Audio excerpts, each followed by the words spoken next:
adik-adik, pada hari ini saya akan menjelaskan mengenai modul awal, yaitu mengenai K3 di laboratorium. K3 itu adalah singkatan dari kesehatan dan keselamatan kerja. K3 di laboratorium ini mencakup 4 poin penting. Yang pertama yaitu mengenai tata tertib di laboratorium. Yang kedua mengenai alat pelindung diri. Yang ketiga mengenai bahan kimia. Yang keempat mengenai fasilitas penunjang yang ada di laboratorium. Kita masuk pada poin pertama, yaitu mengenai tata tertib. Kita tahu bersama adik-adik, tata tertib itu berlaku di semua situasi, baik itu di dalam laboratorium maupun di luar laboratorium.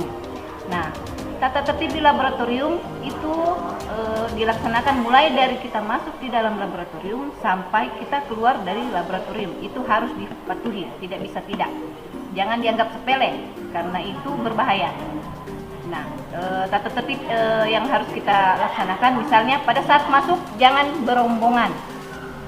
Jangan berombongan ya, berdesak-desakan, harus rapi. Kemudian pada saat terlaksananya praktikum, itu harus teratur. Memegang alat-alat maupun bahan kimia harus hati-hati. Tidak boleh bercanda, tidak boleh bermain, tidak boleh makan dan sebagainya. Pokoknya harus teratur, karena itu berbahaya. Kemudian perhatikan baik-baik prosedur dari modul praktikum yang sudah dibagikan.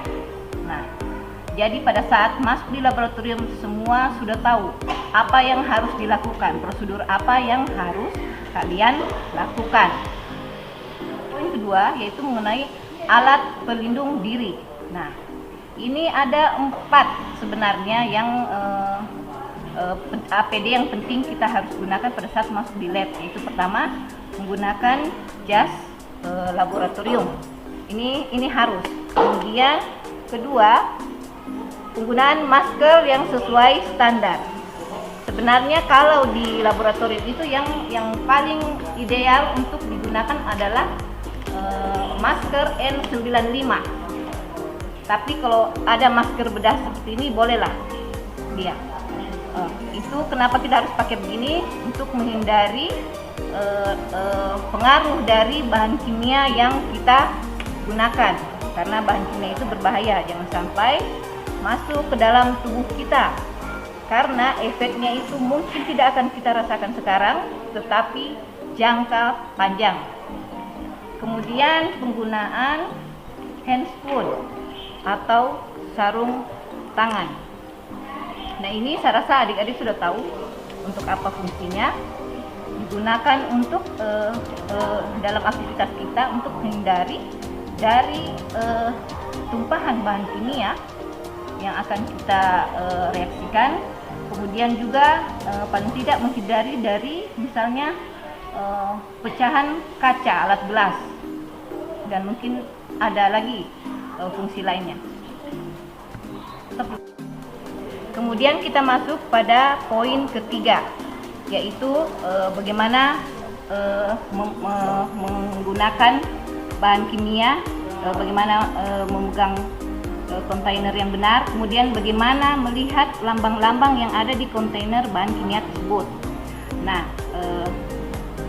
kontainer dari bahan kimia itu ada 2 macam. Yang untuk padatan modelnya seperti ini, dari bahan plastik. Di situ ada terlihat lambang korosif. Nah, korosif itu artinya dia kalau pengaruhnya terhadap benda itu bisa menyebabkan karat. Jadi hati-hati penggunaannya di dekat alat lab.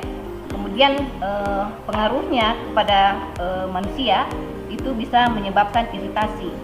Iritasi bisa lewat apakah langsung di kulit atau kita hirup. Kemudian yang kedua, kontainer yang untuk cairan, bahan kimia dalam bentuk cair. Itu bentuknya seperti ini, dan ini dia botolnya gelap ya, supaya tidak kena sinar matahari secara langsung. Nah, ini ada lambang flammable. Itu artinya bahan kimia yang mudah terbakar. Jadi harus hati-hati menggunakannya. Jangan didekatkan dengan bahan kimia yang bisa memicu reaksi sehingga dia gampang terbakar, dan dengan bahan-bahan lain. Kemudian yang kedua, yang ini ada gambar tengkorak sini ya. Itu artinya toksik, berarti bahan kimia ini mengandung racun yang berbahaya terutama untuk tubuh manusia itu sendiri. Jadi yang seperti saya bilang tadi, itu mungkin dalam jangka pendek sekarang ini tidak akan kita rasakan. Mungkin kamu pikir, saya biar tidak pakai masker tidak apa-apa. Itu akan kita rasakan akibatnya jangka panjang, beberapa tahun kemudian. Kemudian kita lanjut ke poin terakhir, yaitu mengenai fasilitas penunjang di laboratorium yang punya potensi bisa berbahaya bagi pengguna laboratorium itu sendiri. Misalnya listrik, kemudian api, kemudian apapun benda-benda yang bisa menghambat jalannya praktikum. Misalnya kalau lantainya tidak rata, terus ada tumpahan-tumpahan atau alat-alat yang diletakkan secara sembarangan. Kemudian listrik itu misalnya oven, pada saat penggunaan itu jangan sampai lupa dimatikan, itu sangat berbahaya. Kemudian penggunaan bahan kimia jangan sampai di dekat api, dan mungkin ada faktor penunjang lainnya sesuai dengan kelengkapan di laboratorium itu sendiri. Ya, untuk modul ini saya rasa sudah cukup. Saya harap adik-adik sudah bisa paham sedikit dengan penjelasan saya mengenai K3 di laboratorium. Assalamualaikum warahmatullahi wabarakatuh.